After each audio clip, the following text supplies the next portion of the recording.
আসসালামু আলাইকুম ওয়া রাহমাতুল্লাহ। হরমুজ প্রণালী বিশ্বের সবচেয়ে জনপ্রিয় তেল পরিবহনের একটি পথ। কিন্তু এখন এই জলপথ নিয়ে শুরু হয়েছে ভয়ঙ্কর পরস্পর বিরোধী মন্তব্য বা দাবি। এই তথ্যটি আমি পেয়েছি দ্য গার্ডিয়ান পত্রিকায় ঠিক এই ভিডিওটি করার কয়েক মিনিট আগে। ইরানের ইসলামিক রেভ্যুলেশনারি গার্ড কর্পস বা আইআরজিসি তারা বলেছে যে হরমুজ প্রণালী সম্পূর্ণভাবে নিয়ন্ত্রণে নিয়ে নিয়েছেন। তাদের সতর্কবার্তা, যে কোনো রকমের জাহাজ চলাচল করলে ক্ষেপণাস্ত্র বা ড্রোন হামলার ঝুঁকি আছে।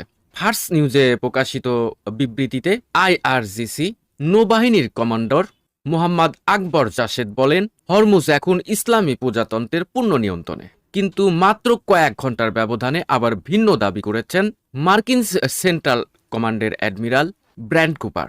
তার বক্তব্য, মার্কিন যুক্তরাষ্ট্র ইতিমধ্যে ইরানের 17টি জাহাজ ধ্বংস করেছে এবং আরব উপসাগর, হরমুজ বা ওমান উপসাগর এখন একটি ইরানি জাহাজও নেই। অন্যদিকে প্রেসিডেন্ট ডোনাল্ড ট্রাম্প বলছেন, প্রয়োজন হলে মার্কিন নৌবাহিনী তেলবাহী জাহাজকে এসকর্ট করবে।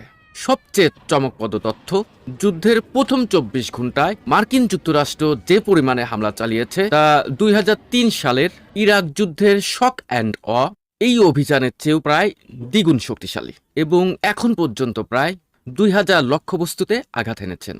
প্রশ্ন হচ্ছে, আসলেই হরমুজের নিয়ন্ত্রণ কার হাতে এবং এই প্রভাব কি বিশ্বের তেলের বাজারে পড়বে? ফলো করুন, আন্তর্জাতিক বিশ্লেষণ জমে যাবে।